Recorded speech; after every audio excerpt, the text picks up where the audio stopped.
Hello, everybody. Welcome to the Multifamillionnaire podcast, where me, Cheddy Matthews, and Selcuk and Cheddy are going to talk to you today about all things multifamily real estate. Today's show is actually extremely important. If you're new to this, or you hear people, if you're in the space and you hear people using terms and phrases, and you don't know exactly what they mean, you kind of think you do, but you're not sure, and people are throwing these words all around, you want to understand the language. So we're going to go over a few things today, and we're going to go over the essential terms and phrases in multifamily real estate, part one. So we're going to go over, I'm going to give you a list of them. I'm going to list them out so you can take notes if you want to, but keep listening so you can actually understand these terms. Break out your pen and paper or get ready to listen to it and re-record, just re-listen to it so you can hear yourself, hear the words, know what they mean, and know how to apply them in your business. So I'm going to run through them real quick, and then Selcuk is going to go into a deep dive on these because he is just phenomenal at actually capturing what the essence of these words means. So we're going to go over words like this: purchase price, down payment and equity raise, closing costs, loan, leverage, loan term, interest, interest only, principal and interest, occupancy rate, vacancy, other income, economic occupancy, expenses, line items, property management expenses, rehab costs or rehabilitation costs, CapEx and expenditures, capital expenditures, CapEx, expense ratio, net operating income, and of course, the one we like the most, cash flow. Wow. So we're going to go over these in detail, Selcuk, and I'm going to start with the first one. I'm going to let you dive into it because you are, when it comes to this, you just have a way of putting it together that just makes sense. So let's talk about the purchase price, Selcuk. Number one, purchase price. Yeah, purchase price. So it's simple, right? But it's the most important. The purchase price that you and the seller agree on to buy the property. That's the amount you and the seller agree on to buy the property. So the total amount you end up paying might be different after you add in other fees like taxes and loans, costs, and all that.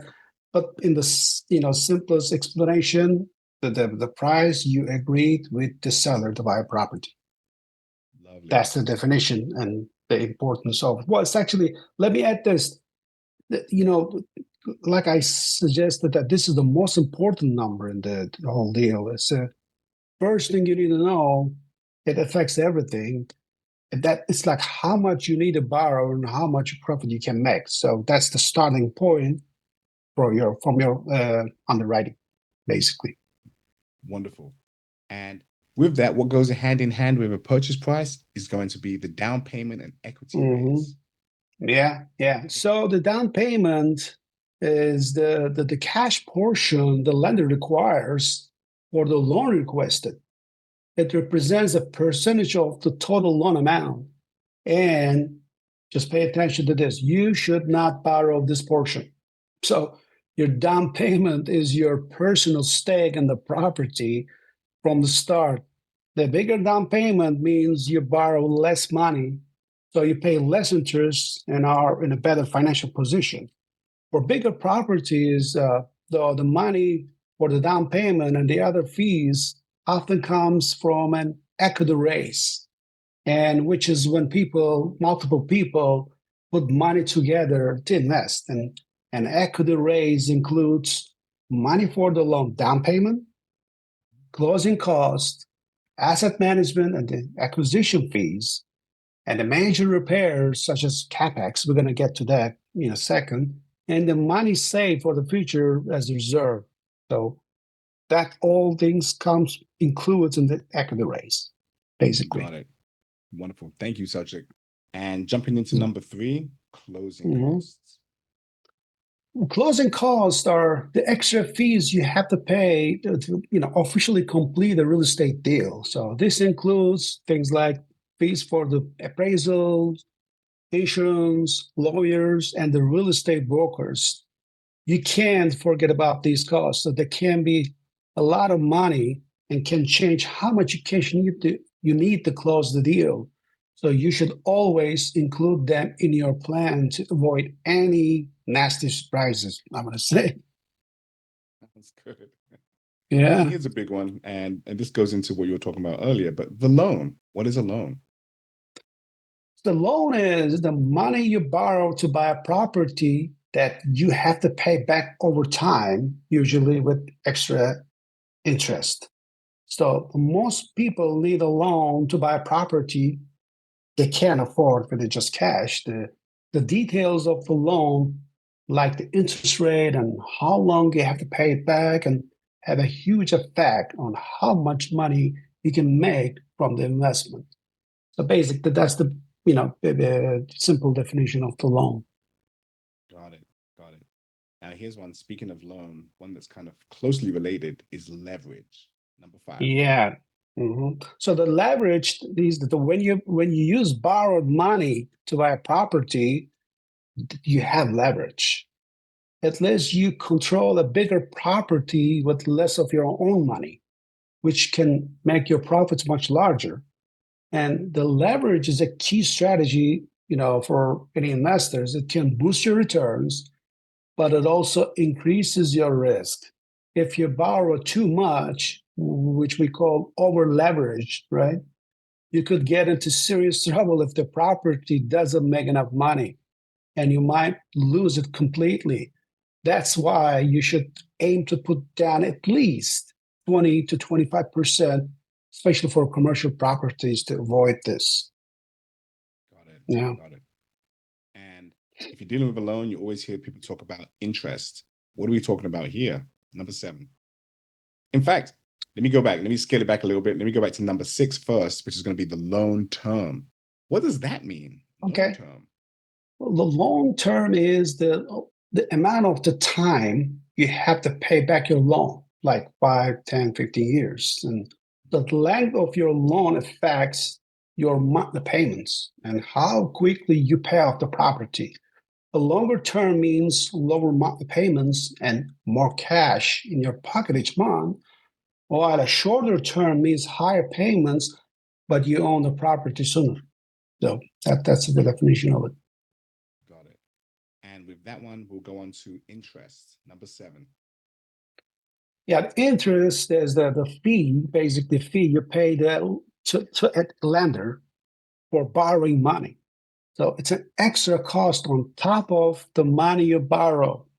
Just keep that in mind. That's the extra cost top of the money you borrow.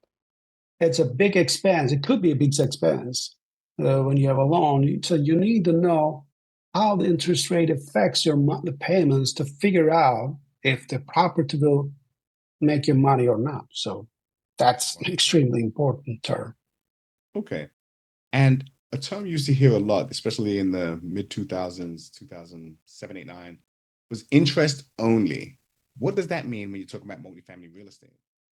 Mhm. Well, interest only is a type of loan where you only pay the interest for a certain period of time, and you don't pay anything toward the main loan amount, is known as a principal. And this kind of loan gives you a lower monthly payments at the start, which can be great if you need extra cash to fix up the property. It lets you pay, for repairs before you have to worry about the full loan amount. So basically, these are the loans like a perfect for the value add properties, right? So like a C type properties. Yep. Okay. Good. It's good to understand the strategy as far as using an interest loan versus an Hmm. interest only loan. I think it's wise. And then when you hear these words as well, and P&I, principal and interest. You hear that? Yeah, we will see a lot, right? The PNI. What is PNI? It's a principal and interest. Every loan payment is made of two parts, like a principal, which pays down the main loan amount, and the interest, which is the fee for borrowing the money. So Yes. you can deduct the interest part as a business expense, but you cannot deduct the principal part because it builds your ownership in the property. We call it like equity, right? Equity. So understanding these two parts of your payment is very important. This breakdown is key for figuring out your true cash flow and taxes. So Awesome. Wonderful. Now we're dealing with multifamily real estate. So when you're dealing with that, it means you have more than one occupant. Let's just be real. So there's a term Mhm. called occupancy rate. Number 10, occupancy rate. Occupancy rate is the percentage of a property that is currently rented out and has people in it. So this is a simple way to see how well a property is doing. A high rate means people want to live there, and a low rate could mean something is wrong with the property or the neighborhood. So basically, the occupancy rate is the percentage of the people rented and live there. Okay. And similar, something that's similar, same, but different is going to be vacancy. Number 11. Explain vacancy. Yeah, so that's the opposite, right? So vacancy is when a rental unit is empty and not making any money. An empty unit means you're losing money. A lot of empty units is a big problem and could mean that the market is bad or rent is too high or the property needs a lot of work. Basic, the vacancy is a rate, how empty is your property. So when you think of vacancy, it's almost like you have less income coming, less rent income coming in. That's going to help me dive into number 12, which is other income. Are you telling me, such that there are other ways to make income or revenue sources on a multifamily real estate property other than rent? Yeah. So other income is any extra money a property makes that is not from rent. Examples like include like a fees for the laundry machines, parking spaces, pet fees, or working space in the property you can rent to the tenants, and anything other than rent, it's called other income. So the extra money can really boost your profit. The smart investors always look for ways to add more of this kind of income to their properties without spending a lot of money. That's where you have to be careful more. You don't want to spend too much money to get more income. So Got it. The yeah, balance, that's what finding they. that right balance. And at number 13, we're going with economic occupancy. What does that mean? So economic occupancy is the percentage of a property's total possible income that you actually collect. That includes empty units and tenants who don't pay and any specialties or discounts you gave. And this number is more realistic than a simple occupancy rate. So it shows you how much income you're actually bringing in, which is crucial for making accurate financial plans for the property. So you want to come down and to see what is the economic occupancy. So that's the basic definition of it. Nice. So we talked about a few things now about money coming in, inflows coming in. One thing I want to go into is expenses. What are you paying out? Mhm. What does that even mean when you talk about expenses in this space? Number 14. Yeah, well, expenses are all the cost of owning and running a property. So they include things like property taxes, insurance, repairs, any kind of fees, advertising. If you have to pay for legal work, that is so every possible expenses you spend in order to run the property. So you have to know all your cost and get a true picture of a property's value. That's what it comes down to. If you forget to include or you underestimate these expenses, a deal that looks good could actually lose you money, basically. Got it. And closely related is another word, line items. At number 15, what are line Mhm. items and what does that even mean? Well, yeah, the line items are basically the individual categories for income and expenses on a financial report, right? For a property, such as like a rental income, other income, etc., on income section, and the property taxes and the insurance and all kind of expense items and all that stuff. Expenses by itemized on the expense side. Basically, on the pro forma, you see income section. Those are the what are the items to make income. rents and other incomes. And the expense section, what are the expense items? We break it down one by one, from property tax to insurance and all those, any kind of contracts, vendors, advertising. If you have a supplies, any kind of expenses, you list as a line items basically on that section. So it's almost like a detailed list of all the inflows and outflows of money, so you know exactly Yeah. where every dollar's going. It's coming in and going. Wonderful. hmm So it's gonna be difficult to manage a large property, and I'm sure there's a costing curve. And at number 16, we're going to talk about property management expenses. hmm hmm So the property management expenses basically is the money you pay a professional to manage the property for you, right? So this includes their fees for collecting rent, handling repairs, and dealing with the tenants and all that. And the property management comes in when you involved in a multifamily, more doors, basically, you know, 5, 10, 20. If you don't want to manage your property by yourself, which after some certain doors, you should not. And that's how, you should, underwriting the deal, including this property management expenses, because at the end of the day, it's going to be really pain to dealing with all those tenants and all that, and not just the tenants, the problems of the tenants. By the way, not the tenants, the problems of the tenants, and so that's the how much you pay this the either person or management company. That's the expense, the property management expense. Got it. Thank you for that one. That was number 16. And at number 17, we're going to talk about rehab costs or rehabilitation costs. Yeah. So the rehab cost is they are the cost to fix up or renovate a property to make unit rent ready, such as paint and changing the carpets and etc. Whatever it needs in the unit when your tenant moves out.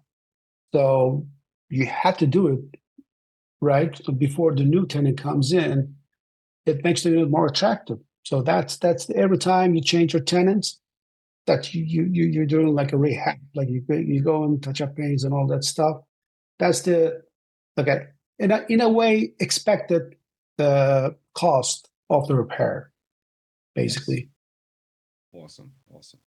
And here's a word that every time I hear this word, I think of my MBA class. So they would always talk about CapEx or capital expenses. Number Yeah, 18, what does CapEx mean? Or capital expenditures, CapEx. I yeah. hear those words a lot. People are like, what are you saying? What does that mean? Mhm.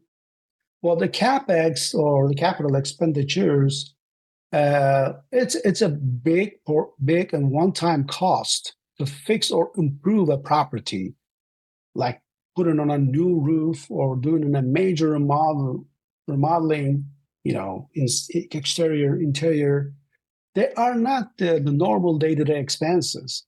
So, you know, even before you make an offer, you have to be prepared for these big, expensive projects for making an offer for a property. So you don't have to, save up for them while you running the property.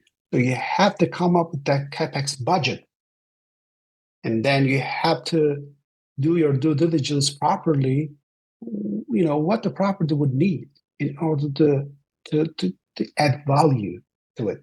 And so these are the big projects you do it once maybe, and every few years you come back and do it again, but they're not like a day-to-day expected expenses basically.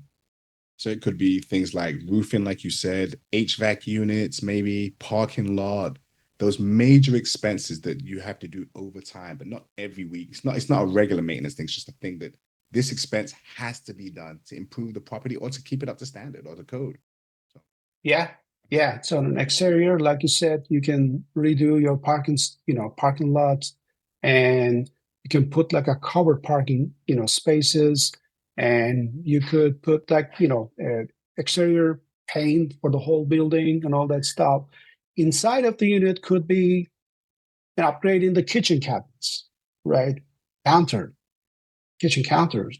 And for the bathroom, changing the fixtures, completely, and to make it more appealing and all that stuff. So those are the big items you're doing on the property. Thank you. Coming in at number Yeah. 19 is the expense ratio. Now we're getting into like the big ones now. Expense ratio, number 19. What you got? Yeah, the expense ratio is as a simple percentage that shows how much a property's income is used to cover its running cost. Like, for example, a 50% expense ratio means that half of the income goes to expenses. So again, this number is a quick way to see how well a property is being managed. A high expense ratio could mean it's poorly run or needs a lot of repairs, while a low one means it's running efficiently and is more profitable. So you have to determine your expense ratio before you're making an offer as well. I mean, I'm just going after and before and after. But the expense ratio is really important. It's just like a health report of the operation, basically. Right. So I'm going to say, for all the math geeks out there, that's going to be expenses divided by income. So think about it in those terms as well. What are your expenses and divide that by the income that comes in? That's going to give you your expense ratio. Yeah. And moving on to number 20, similar, again, this is closely related, is going to be your NOI. You'll hear that a lot. NOI, net operating income. What does NOI mean?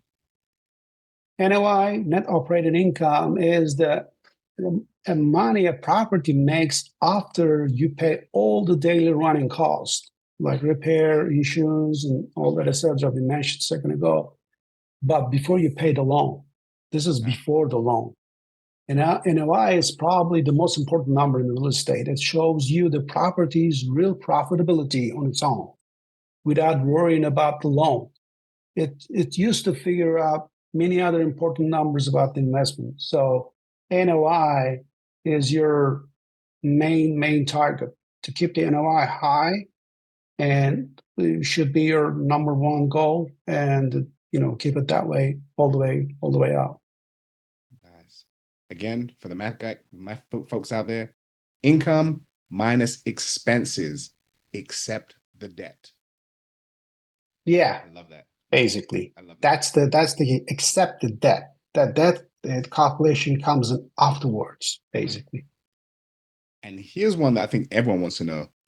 At 21, our final one for this show, this episode, is going to be cash flow. Selchuk, please tell us about the cash flow, because I think that's what people are excited about. So Yeah, the cash flow basically is the money you have left over at the end of the month after all your income and expenses.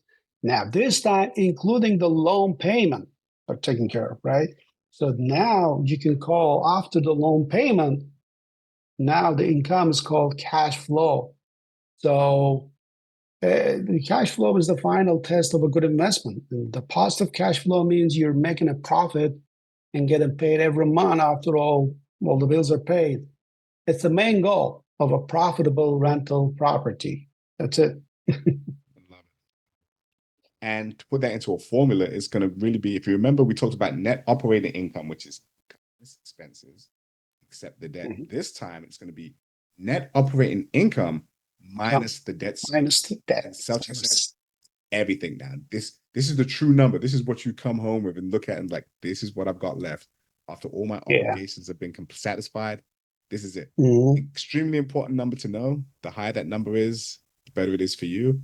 And then you can find out there may be strategies you can make to reduce expenses and increase that cash flow. But knowing these numbers is extremely important. And Selchuk, the reason why you focus on this is because this is the core. This is a massive part of what you do when you do underwriting, to find the truth in these numbers and to look for hidden expenses, assumed expenses, things that people aren't really looking at. You like to look around the corner and around the other corner, but like, what about that? And that's how you find out what the real expense is. So it enables you to make better decisions, reduces your risk. And I put it all on the fact that, I call you a master underwriter. You just have a way of seeing what other people don't see. And I think Yeah. that's a great skill. You hone in on that skill. And what it does is you provide a valuable product. When you say that this is a great investment, it's because you have double and triple and quadruply checked it and checked it again and Mm-hmm. what if it and looked at things. And you've seen the issues and the problems and the scenarios, and you've ran them and you've ran the models to say this is an acceptable risk for us. This is a great opportunity based on all the assessments and evaluations that I've done.